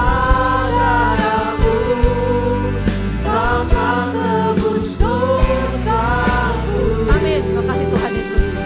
Kekudusan-Mu melingkupiku. Kasih-Mu mengalir memulihkan hidupku. Sungguh besar anugerah-Mu, Kau selamatkan hidupku.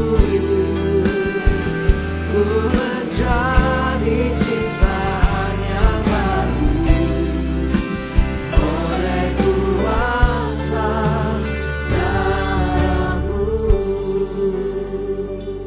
Bapak Ibu yang Tuhan Yesus, kita akan masuk dalam perjamuan kudus. Kita siapkan hati kita. Bapak Ibu semua sudah ada anggur dan roti. Ada yang masih perlu anggur dan roti?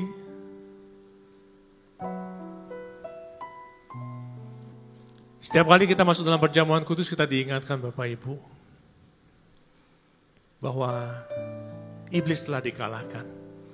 Dia tidak lagi berkuasa atas kehidupan kita, tidak lagi berkuasa atas kesehatan, keluarga kita, termasuk juga dengan bisnis dan usaha kita. Perjamuan kudus adalah perjamuan Tuhan sendiri, suatu sakramen yang akan mendatangkan berkat bagi mereka yang percaya dan berkenan. Dan setiap kali kita masuk dalam perjamuan kudus, inilah pesan Tuhan. Biarlah ini menjadi peringatan akan daku, kata Tuhan Yesus. Mari kita mengingat dan mengucap syukur atas kebaikan Tuhan. Mari kita tundukkan kepala. Siapakah kami ini Tuhan? Sebelum kami mengenal Engkau, kami semua adalah orang berdosa. dan upah dosa adalah maut. Tapi engkau yang tidak berdosa telah dijadikan dosa oleh karena kami. Engkau harus turun dari surga mulia, mati menggantikan kami. Sungguh Tuhan, betapa baiknya engkau itu. Saat ini engkau ingatkan kepada setiap kami bahwa kemuliaan-Mu sedang turun atas bumi ini. Kemuliaan-Mu sedang turun atas setiap kami. Ya Aba, ya Bapa, Engkau sungguh baik, sangat baik. Tuhan mau memberkati saudara dan saya melalui perjamuan kudus ini. Tapi Tuhan mau kita makan dan minum dengan cara yang benar. Oleh karena itu mari kita introspeksi diri kita. Adakah hal-hal yang kita lakukan yang tidak berkenan bagi Tuhan? Bila ada dan Tuhan ingatkan, yuk kita akui di hadapan Tuhan. Kita mohon ampun kepada Tuhan. Ampuni kami Tuhan.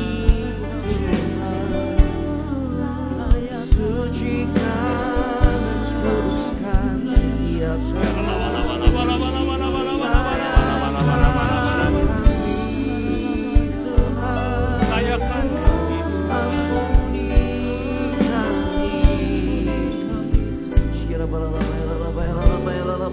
Tuhan Yesus, ampuni kami Tuhan. Berkati jemaat-Mu, berkati pelayan-Mu. Kami akan masuk dalam perjamuan kudus dengan hati penuh ucapan syukur. Di dalam nama Tuhan Yesus kami berdoa. Amin. Perjamuan kudus hanya diperuntukkan bagi mereka yang sudah percaya dan anak-anak di bawah 12 tahun belum diperkenankan untuk terima perjamuan kudus. Mari Bapak Ibu kita siapkan roti dan anggur kita. Kita siapkan roti kita.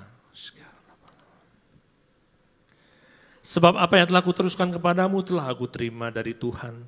Yaitu bahwa Tuhan Yesus pada malam waktu Ia diserahkan. Ia mengambil roti, kita angkat roti tangan kanan kita tinggi-tinggi. Dan sesudahnya Ia mengucap syukur atasnya, Ia memecah-mecahkannya dan berkata, inilah tubuhku yang diserahkan bagi kamu. Perbuatlah ini menjadi peringatan akan aku. Saudara yang dikasihi Tuhan Yesus, bukankah roti yang kita pecah-pecahkan ini adalah persekutuan kita dalam tubuh Kristus? Amen. Mari kita makan dalam nama Tuhan Yesus.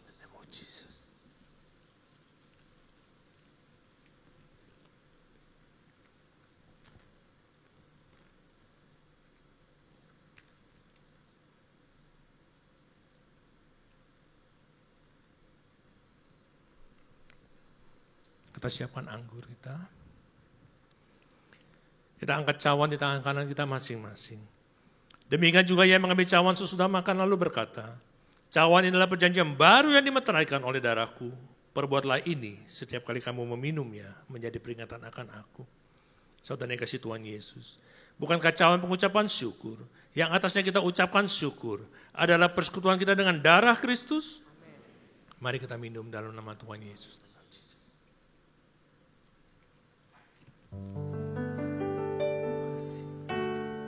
Mari kita ucapkan syukur. Terima kasih Yesus. Terima kasih kami bersyukur. Terima kasih.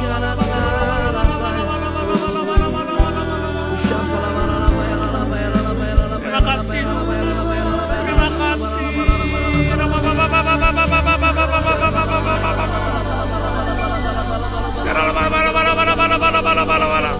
Mari saudara-saudara yang Tuhan Yesus, terimalah pengurapan dariku.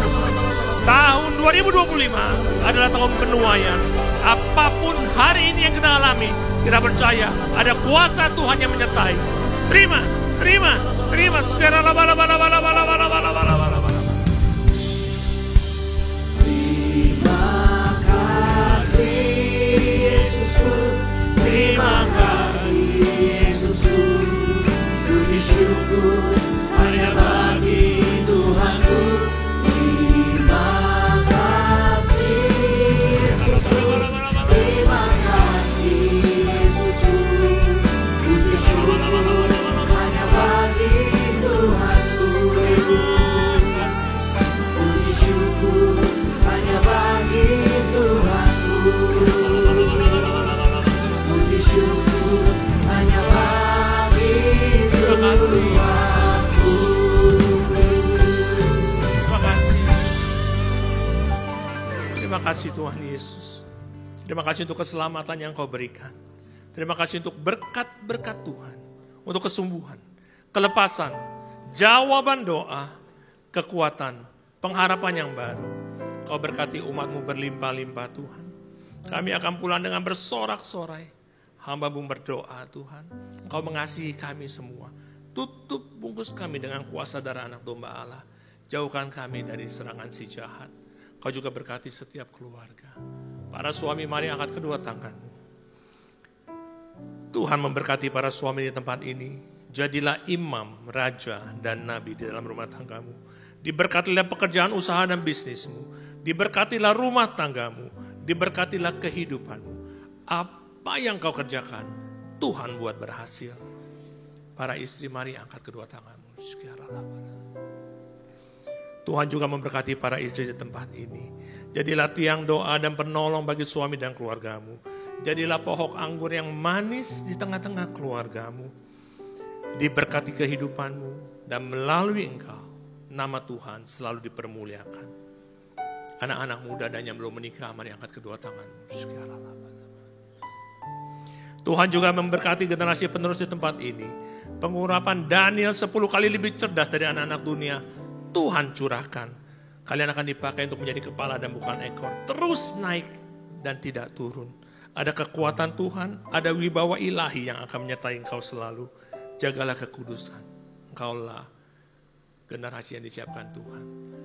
Dan bagi yang belum punya pasangan, Tuhan siapkan pasangan yang sepadan bagimu. Para single parents, mari angkat kedua tanganmu. Tuhan memelukmu dengan kasih-Nya. Engkau tidak akan ditinggalkan. Apa yang kau perlukan, Tuhan cukupkan. Kekuatan, penghiburan, berkat melimpah, Tuhan curahkan bagimu. Seluruh jemaat, mari angkat kedua tanganmu. Dengan iman, hamba percaya, yang sakit sudah disembuhkan, yang berbeban berat sudah mendapat jawaban doa, yang terikat sudah dilepaskan. Hamba berdoa, seluruh jemaat GBI PRJ diselamatkan oleh Tuhan Yesus. Kami mengucap syukur atasnya di dalam nama Tuhan Yesus Kristus.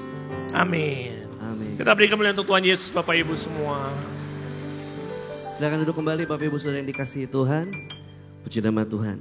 Atas nama Gembala, pengerja dan seluruh jemaat mengucapkan banyak terima kasih untuk pelayanan daripada Ibu Evangelis Indri Pardede pada hari ini. Tuhan Yesus memberkati ibu dan keluarga berlimpah-limpah. Puji nama Tuhan. Kita akan memberikan persembahan. Bapak Ibu Saudara, mari siapkan persembahan kita yang terbaik. Untuk Bapak Ibu Saudara yang membutuhkan amplop persembahan, maka boleh angkat tangan ya. Maka teman-teman pengerja dengan cepat akan melayani Bapak Ibu Saudara sekalian. Dan juga Bapak Ibu Saudara bisa memberikan persembahan melalui kris dengan cara scan QR Code yang ada di layar ataupun di depan bangku Bapak Ibu Saudara, dan pastikan penerimanya adalah kolekte GBI PRJ.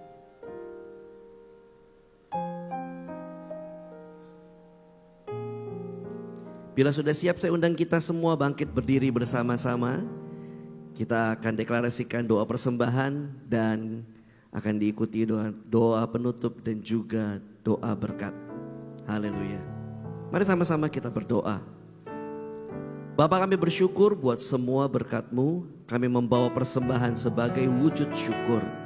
Kami percaya kami menerima kesehatan, keluarga, bisnis, pekerjaan, dan kuliah yang terbaik. Ini adalah waktu memberi persembahan dalam nama Tuhan Yesus Kristus. Amin. Segalanya yang ku miliki, semuanya daripadamu, dan ku bawa persembahanku yang terbaik hanya bagimu. Segalanya yang ku miliki,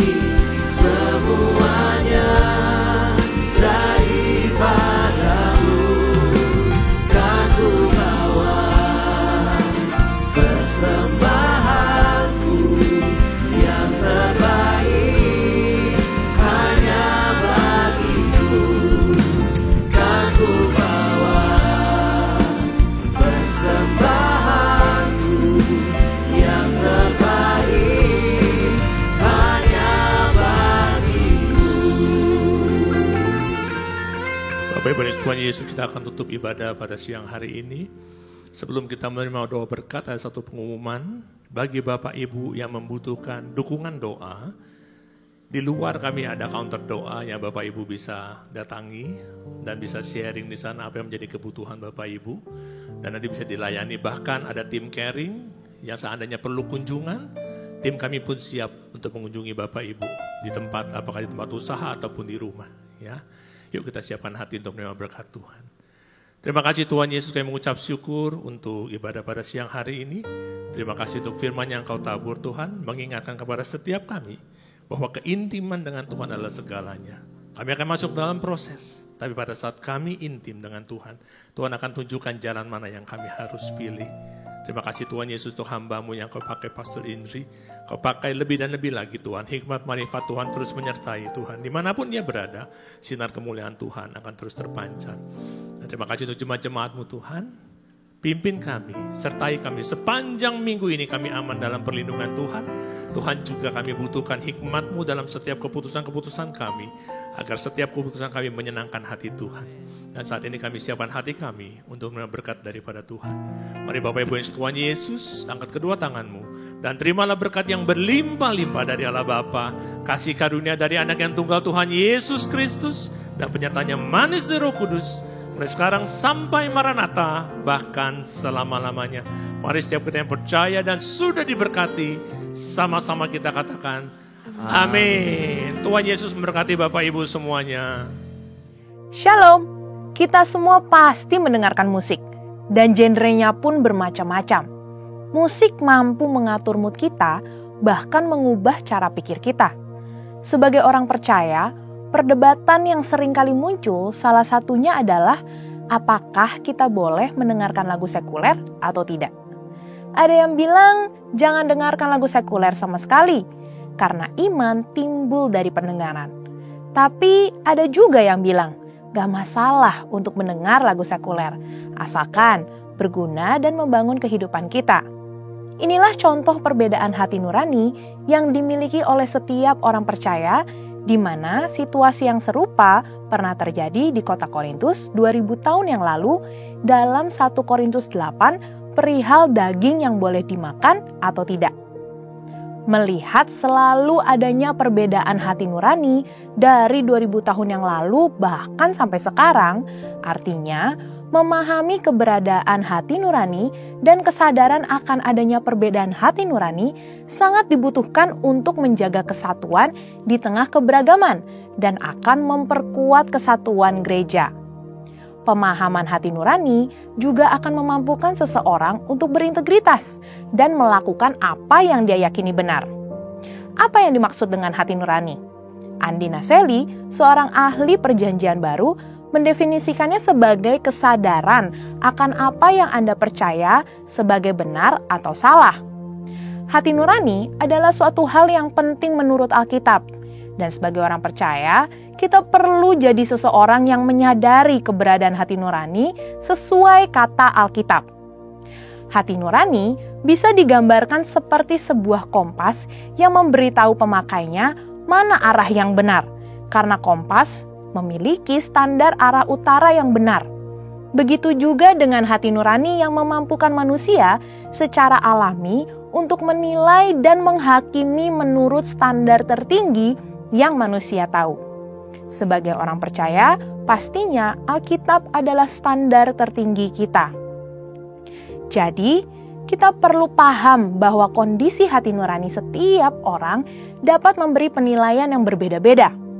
Di dalam 1 Korintus 8 dan Roma 14, ada orang yang digambarkan memiliki hati nurani yang lemah dan orang yang memiliki hati nurani yang kuat dalam konteks daging yang boleh dimakan atau tidak. Perbedaan lemah dan kuat ini bukan menunjukkan perbedaan kualitas kerohanian seseorang. Tapi yang terpenting adalah sikap kita satu sama lain. Harus seperti Roma 14 ayat 3, yaitu jangan menghina dan menghakimi keputusan setiap orang. Yang kuat hati nuraninya, jangan menghina mereka yang tidak makan daging. Demikian juga yang lemah hati nuraninya, jangan menghakimi mereka yang makan daging. Karena menurut Roma 14 ayat 17, kerajaan Allah bukanlah soal makanan dan minuman, tetapi soal kebenaran, damai sejahtera, dan sukacita oleh Roh Kudus. Setiap orang harus menaati hati nuraninya. Karena menurut Roma 14 ayat 2, saat kita melawan hati nurani atau iman yang dituntun firman dan roh, kita telah berbuat dosa. Hal ini juga diperingatkan Paulus kepada Timotius di dalam 1 Timotius 1 ayat 18-19. Peristiwa di mana hati nurani harus diselaraskan dengan firman ini terjadi dengan Petrus dalam Kisah Para Rasul 10 ayat 9-16, yaitu yang awalnya hati nurani Petrus melarang makanan yang haram dan tidak menerima orang tidak bersunat. Kemudian Allah melalui firman-Nya akhirnya mengkalibrasi ulang hati nurani Petrus sehingga sesuai dengan kehendak Allah. Ia merasa damai sejahtera berada di tengah keluarga Kornelius yang bukan Yahudi. Inilah salah satu bentuk paradigma yang baru, yaitu ketika Tuhan memberikan pola yang baru dan memberikan kita cara melihat yang baru. 3 praktek yang dapat kita lakukan sesuai prinsip firman Tuhan tentang hati nurani. Yang pertama, didik hati nurani kita dengan membaca firman Tuhan setiap hari, menggunakan rencana bacaan Alkitab atau Bible Reading Plan yang tepat untuk melatih kita melihat gambaran Alkitab secara keseluruhan dan kaitan antara perjanjian lama dan baru. Yang kedua, berdoa meminta Roh Kudus untuk mengarahkan hati nurani kita agar senantiasa sejalan dengan kehendak Tuhan. Dan yang ketiga, diskusikan isi hati nurani kita dalam KUL, terlebih saat mau mengambil keputusan moral. Karena dalam komunitas yang kudus dan benar, tuntunan Roh Kudus dan firman akan dinyatakan. Martin Luther mengatakan, tidaklah aman atau bijaksana melakukan sesuatu melawan hati nurani. Saudara, untuk penjelasan lengkapnya dari tim teologi kami, silakan klik link yang ada di atas atau scan QR Code yang tersedia. Tuhan Yesus memberkati.